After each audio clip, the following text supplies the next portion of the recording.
الخبيث في ال A51 وهو ان الجهاز يبقى الشاشة منورة وهو بيفتح عند الشعار، واول ما الجهاز يفتح تلاقيه بقى شاشة سودة، مع ان الجهاز شغال وترن وتفتح الامور تمام، لكن الشاشة سودة مفيش حاجة او زي كده، الشاشة سودة خلاص، هو كده قلب على شاشة سودة.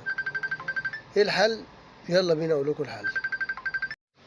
طيب الحل يا شباب في الفلاتة بتاعت الشاشة دي، الفلاتة دي هعد من هنا 5 رجول، 1 2 3 4 5. الرجل رقم 5 دي هاخد منها بريدج واروح للرجل رقم 15 او رقم سوري رقم 14، رقم 14 رجل رقم 14 او رقم 7 من الناحية دي. يعني هعد من الناحية دي 1 2 3 4 5 6 7 واخد بريدج الرقم 5.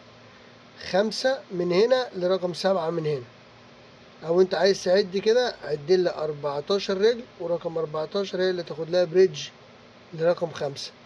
هنعمل البريدج وارجع اوريكم الدنيا.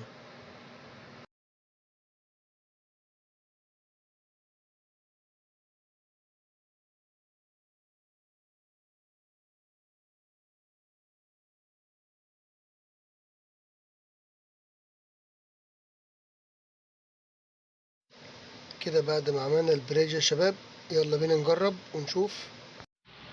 احنا كده جاهزين على التركيب، هنركب اهو ونرجع نشغل. خليكم معايا. السلام عليكم.